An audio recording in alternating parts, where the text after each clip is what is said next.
Hey again, AGDADDY coming at you. Nice day here, February 16th, and we're gonna do a walk around of the new Trident 5550.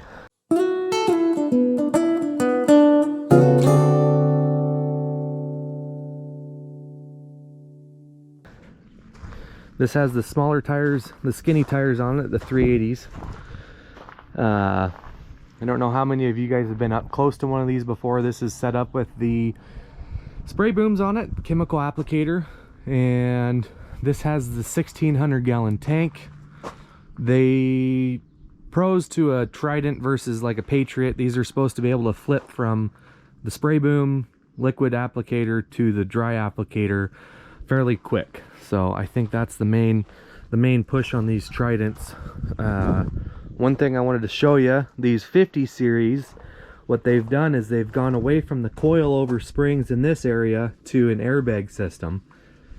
And it took it from the superior ride that Patriot already had to an absolutely amazing ride. It's like sitting in a cloud basically now. So it's a heck of an update. I absolutely love driving it around, and I didn't think it could get much smoother to ride in, and they added these airbags, and I'll tell you what, it made all the difference. So let's jump in and look at the cab.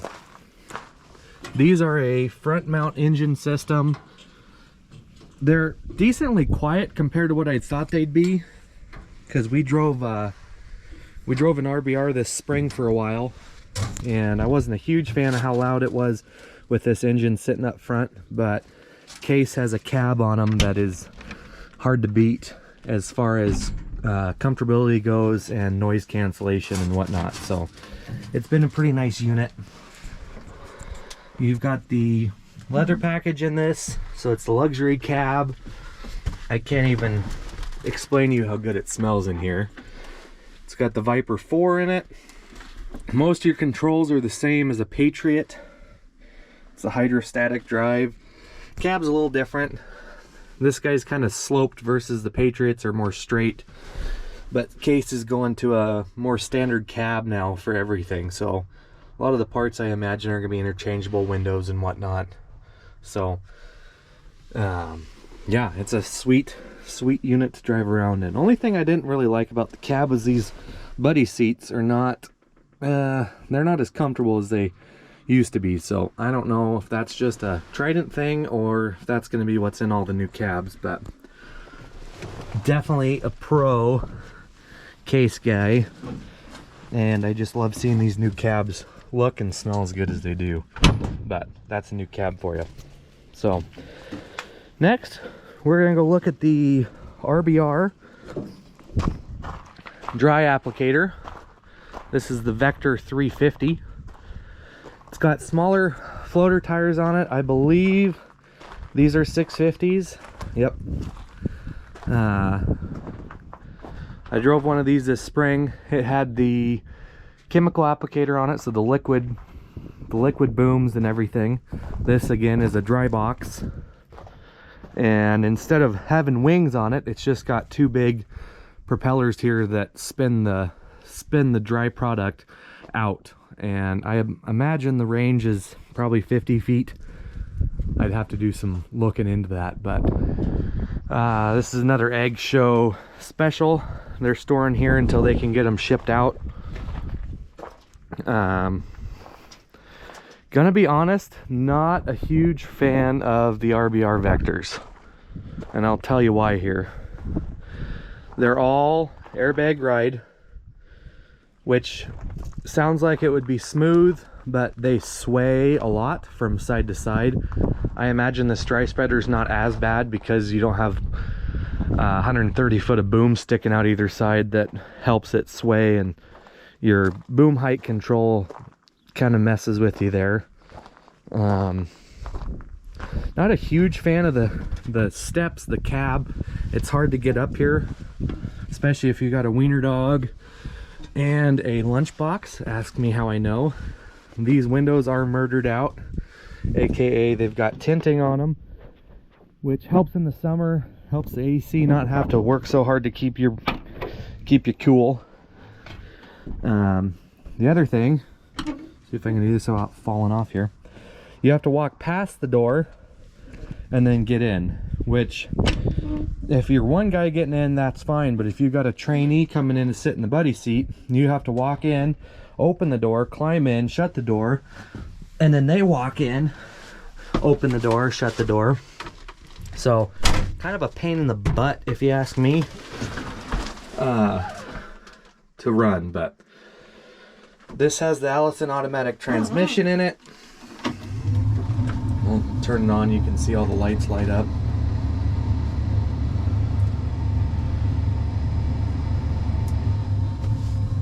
It's got the Viper 4 in it. That's pretty standard nowadays with most units, it seems like. I know you can still do Trimble. I'm a big fan of the Trimbles, but the Vipers have been more standard now. This is just a carpet type ceiling, and this plastic is kind of a cheapo hard plastic that these honestly rattle around and make a bunch of noises and whatnot. The cab seems pretty new age. It feels good as far as technology goes, but like I said, the ride's not there. You've got your, they call this a remote throttle. So for instance, when you're going along, you've got your brake pedal, gas pedal, just like a semi or a pickup truck, but you can press the remote throttle button over here, and then that turns this into your throttle. So it's not necessarily a hydro, it's just a throttle, and that doesn't sound like too bad of a deal, but it's like cruise control. You hit the brakes, that remote throttle shuts off, so you have to hit this button again, and then you've got control again here. So not a huge fan of that system. I think it could use a little work. Like I said, these aren't a hydro, so if you got to slow down, you got to hit the brakes. I know the egg trucks have a Jake brake on them. These are a Cummins motor that they put in these, and I've seen a few of them with Jake brakes on them, which would help going down hills. And this is weighs a lot when you're going down the road. If you're loaded and you got to stop, say you come over a hill and you got to stop quick, it makes it hard with these air brakes. They'll slow you down and stop you eventually, but it's not like these case machines where they'll almost throw you through the window just with the hydro. Again, not something that you should have to worry about, but if you get in a sticky situation and have to stop in a hurry, it gets a little creepy. So other than that, I wasn't too disappointed with the power. These Vectors rode about 50 miles an hour, which is sweet. So still a Patriot fan through and through. We ran that RBR for about it was 11,000 acres we put on the chemical Vector, and yeah, just sorry, not a huge fan of it. But let's see, we'll go walk back to the shop here. So yeah, it's about, I think we're supposed to hit mid-40s today, middle of February. A little rare for us, but then again, we've been painting with the doors open in the middle of February, so I don't know, it seems like maybe that's just our new climate that we've got to get used to. Next week is supposed to get cold again, and gonna see maybe a little bit of snow coming in. So we don't have a lot of snow cover right now. You can kind of see everything here, but should be, winter's not over yet, I don't think. So we'll go from there. All right, we'll catch you guys next week.